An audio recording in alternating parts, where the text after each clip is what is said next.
Right, should we do a live patch note rundown? Coming in this week in Gears 5, Operation 7 bundle, one shot, one kill with exploding headshots, Horde Frenzy on new maps, Black Steel Savage Cannons, and patch notes. Okay, so coming on in.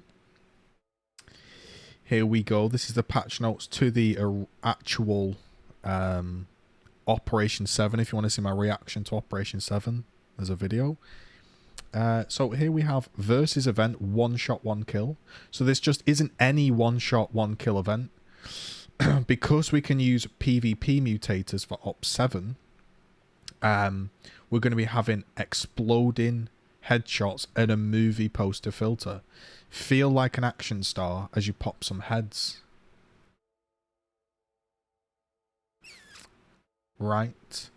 Initial thought right off the get-go is I think it's kind of cool that you can put PvE mutators in PvP. I think after you've done an exploding headshot once, you're probably going to be like, hey, that was pretty neat. That was pretty neat. And then it's just going to be one shot, one kill. The other thing, it's going to have a movie poster filter. And if you just don't enjoy that, you're going to be stuck with it. So I don't see this versus event being played for a long time. I just see it as an event that's been reused with something chucked on. It's okay. It's nothing to shout about. But it's there if you enjoy that. Horde event, Horde Frenzy. I do enjoy Horde Frenzy. I think that's good because the game mode takes too long. So Horde Frenzy is decent. To kick things off in Op 7 for Horde, we'll be providing a special playlist for you to play Horde Frenzy on, and there'll be some new maps. That sounds decent.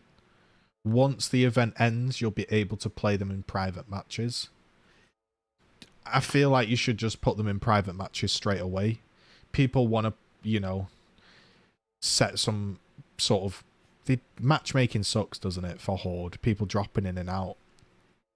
I feel like custom games would be decent for sorting that out. Weekly store...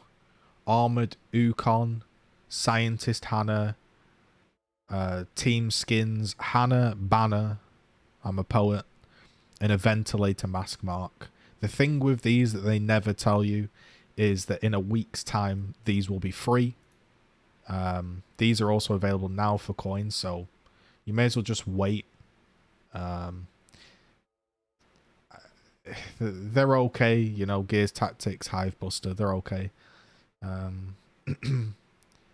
Ronin Khan is available for iron or coins, line art, a banner, a worm, or a kill blood spray. When I see these, they're okay. They're okay. This looks almost like the general from Op 2. I know it's not, but we're getting dangerously close. Or whichever operation it was. Yeah, like the banner. I feel like the banners are a missed opportunity. You know, you only really see your banner if you're... how do you word it? You only really see your banner if you're MVP. A cool feature could be that you can just slam your banner down at some point in the map. Why not? Slam your banner down. Or if you're playing Gridiron, your banner is the skin that you've purchased. So you can carry a different flag round maybe.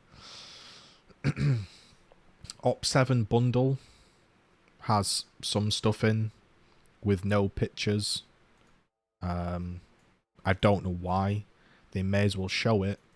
Like, can we get some screenshots, some pictures? It costs $15 and it was a bit annoying because the previous Operation bundles that were told to be exclusive as like a I was there type of deal was like Operation 1 and 2. I bought the bundles, paid for those, and then later down the line they were released, so anyone with those skins no longer thinks, oh, this guy played in Op 2 and supported them. So I don't know if these will also be released at some point down the line or just forever available. Personally, I wouldn't buy a bundle unless you want the iron. Then it might kind of work out. but probably most of the skins you're going to buy with coins. And if you don't want to purchase the skins with coins and you want the esports skins, that's money. So Gears Esports, here's what you can expect across the world of Gears Esports: the Pro League, tune into EGL. Interestingly, the European series of EGL is basically a chopped, cut down version. There's kind of no scene in EU anymore.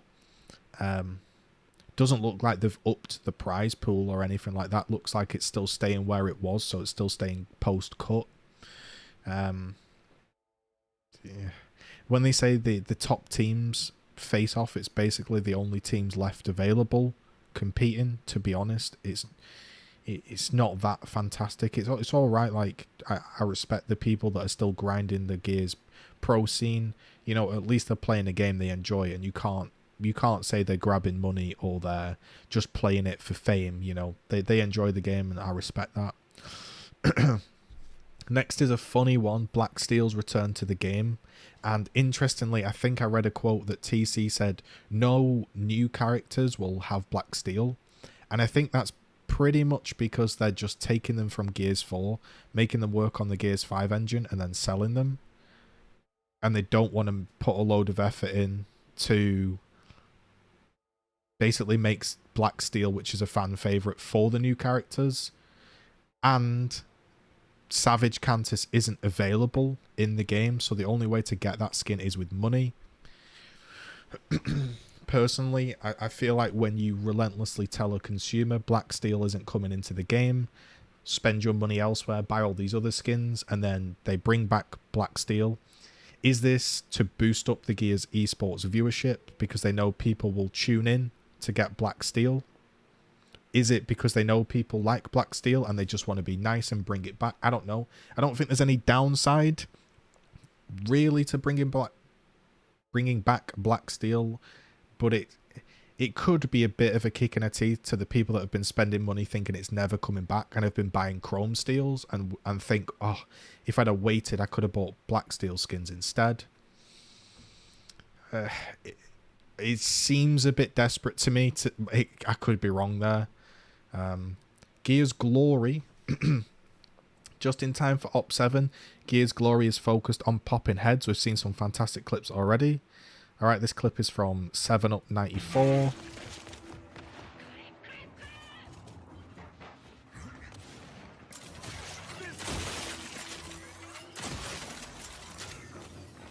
Little double. He's going to get the triple. That was nice. Clean little triple. Clean little triple. So apparently you can submit your headshots into there if you want to see.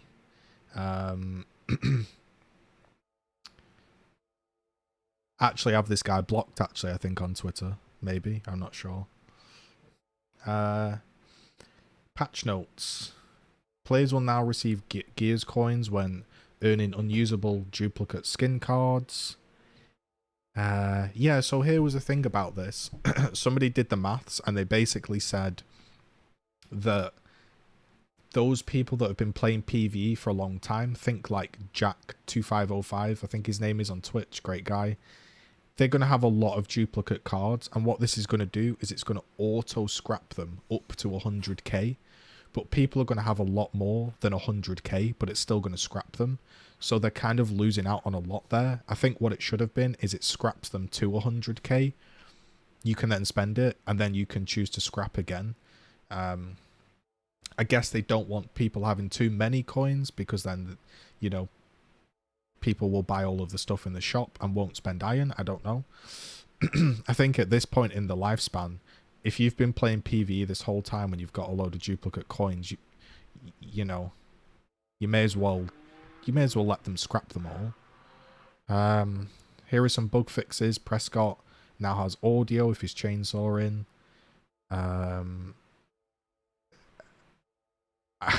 The hands have been addressed. Right, Captain Hoffman doesn't have Marcus's voice. That is so funny. Wow. Look at that bug that they put in there. The simple omen will no longer go away before a player is completely healed. This is such a small line, but this basically means that the whole time the simple omen has been available, it's telling you you've been healed when you've not. And now this makes more sense when you would be downed and you were like, bro, I'm pretty sure I was 100% healed. How have I been one-shot downed? When one-shot downs aren't in the game. But it's because it was a bug where it literally didn't show you your HP. And when the whole game is based around the omen, that's pretty massive. Then there's another line that just says adjusted the gib range slightly to compensate for the changes made to gib calculation in Op6. That is like one of the biggest talking points in the game because it entirely changes how you fight, poke, dance. And they've just said adjusted it slightly. Like, what does that mean? Adjusted it more, less? What is that? So that's pretty bad communication, really. I have no idea why a competitor, like, they're talking about esports. Here's what's funny: they're talking about esports, but they're not telling the key gun.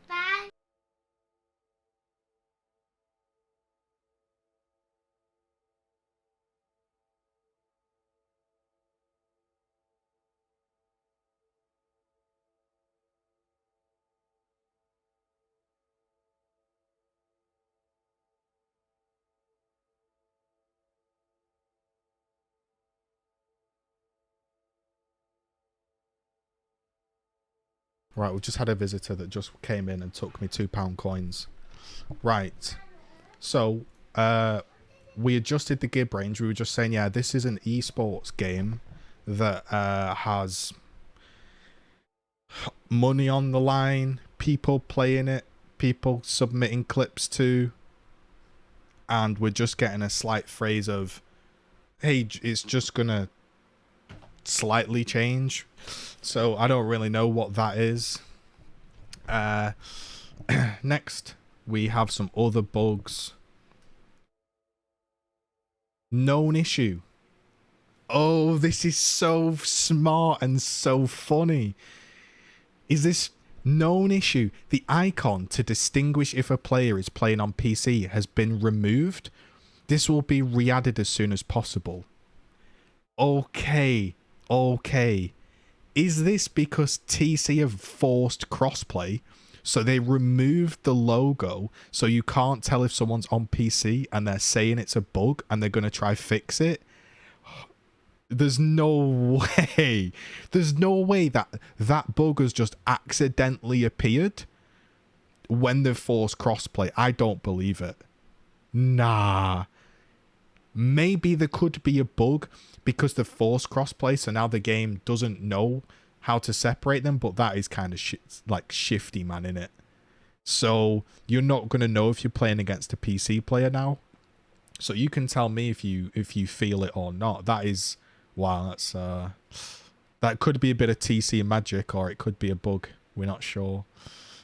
Field of view options have been added to all Xbox One consoles.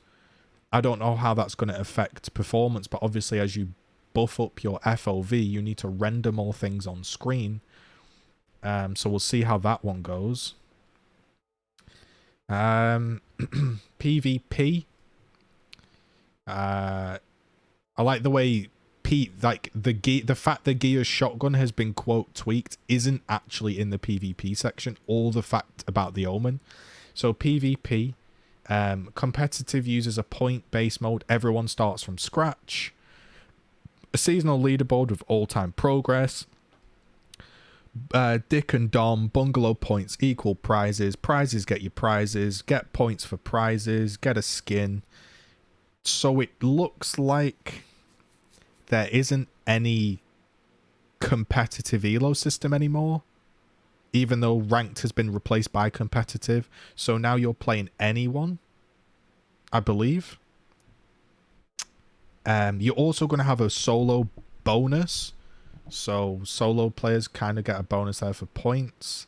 if you're top of the team, you're going to get more points. Not sure about that because games could get very bland. Like if you're just smashing everybody because it's random lobbies, or you're brand new and you're constantly getting put in against people that are way too good against yourself. Like I've seen, like sometimes I watch Twitch on Gears. I watch Gears on Twitch, sorry, Gears 5, and I look at the low view accounts. Sometimes they get super frustrated when they're getting smashed. So if it's all random lobbies, it could be difficult because even in games like Fortnite and COD, like Warzone, you get put in easier lobbies until you start consistently winning, like skill-based matchmaking. So new players don't get absolutely stomped and they can go kind of 50-50 and enjoy themselves. I don't know if the skill-based matchmaking is still present. It doesn't say anything. Let's have a look. Removed an animation that exposed players in low cover when holding left thumbstick, so your character doesn't lean when he wants to go. I guess that's probably because they're getting clipped, maybe. Situations that allowed players to wrap shot around cover have been addressed. The wrap shot is now much more difficult to perform. That's a huge change. It would have been nice to see a before and after video or GIF, because that's a massive change, right? It sounds like it's still... They're saying it's been addressed, that they can wrap around cover, but they're also saying it's more difficult to perform. So I think it sounds like it's still in the game. It's just more difficult. I'm not sure. In some instances, users were able to aim around cover without physically leaning around the piece of cover. It basically means like when you slide into the wall, you can sort of like, you can basically camera shot whilst barrel shooting, kind of. And I think they're fixing that.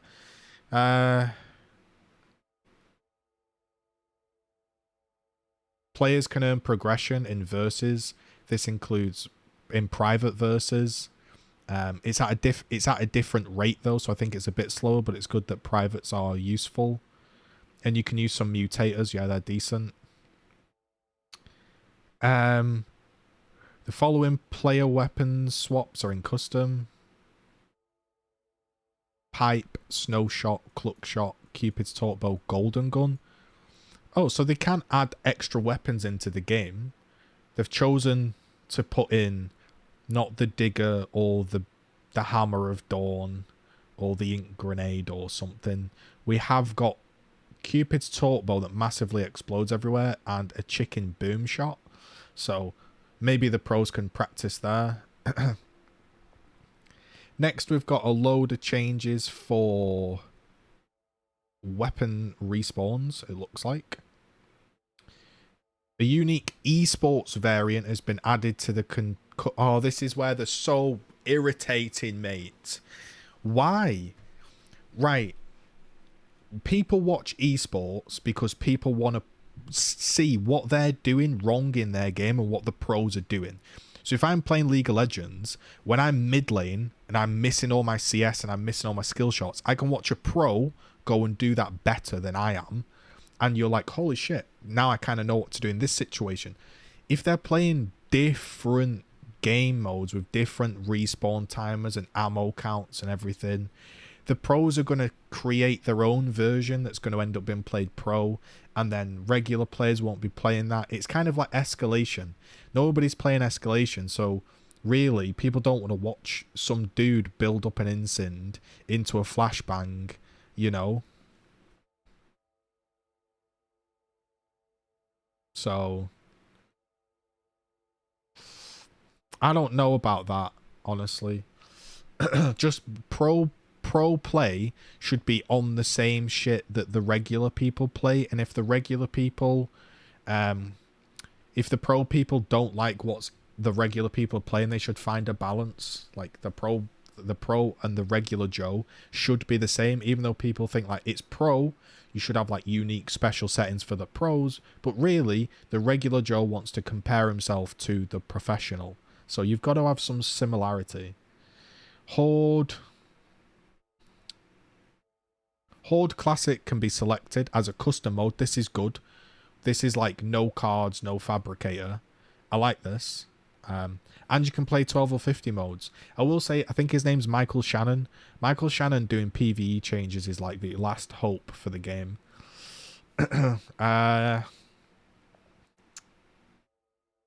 Warden's got nerfed. Escape's kind of a dead mode now. They've killed it off. And these are some class fixes that I'm sure Michael Shannon has thought about, and they're probably decent. I did see a few PvE streamers talking that these seem relatively decent. I don't think it's going to change the way the game's played. The AI is still the AI. It's, you know, but, you know, maybe it makes something more fun for them. Tour of Duty. Damage dealt. The challenge for assists in versus match has gone. That's probably because you could have boosted it in a private game. Get rid of that, mate. You can get your challenges in privates, but not that one, mate. Chicken and a chips in a box. Quick to the man in the shops, mate. That's gone. Gone. So they're just decreasing shit, buffing shit, changing shit. See, yeah, damage in Horde and Escape's gone up. All of this stuff. Accessibility. What else have we got? Navigation ping. These are pings when you need to interact with someone or move over cover. That's what we need, man. We need a better pinging system in Gears. Like Apex has got one. All these modern games, even CSGO, the old boomer game, has got pinging system. Gears is just like, here's a spottable wall hack, and don't get me started on that. Play with TC. Thank you to everybody who played with the TC devs at the start of Operation 6 in the Drop 2 initiative. This started as an opportunity to share something fun with the community and ended up with one of our creators and official workers for TC getting a social media and injunction, locking his account, calling multiple people of the player base morons, and kicking people for playing long executions. What? Sorry, I must have misread that. This started as an opportunity to share something fun with the community, and we ended up giving away an amazing amount of psychic executions. With moving into Operation 7, our focus is shifting away from bastarding, shitting, hateful, toxic, long executions from the event for now, but we will be taking the feedback we got and applying it for future events. Back at the start of Op 2, we temporarily disabled the well-loved and heavily played arcade mode that journalists from IGN gave a 10 out of 10. We're continuing to investigate the issues behind this, and arcade will remain disabled because it's an utterly dogshit game mode that should have never been introduced to the franchise because we can't balance it and it got incredibly repetitive and boring. Once we have more news to share on this, we'll be letting you know. Operation 7 launches tomorrow, and GGZII will not be allowed to play the game, and we were not going to tell him why. You can expect the launch to update tomorrow at 10 AM. And as always, take care and get hyped. So that was your Operation 7 patch notes review. If you liked it, leave a comment, leave a like, leave a subscribe. Hi to the few people in Twitch getting the exclusive preview. Subscribe now to get access to my fire emotes. Twitch.tv/GGZII. We're all getting hyped for Operation 7. Are you? That is the question. Are you? Wow.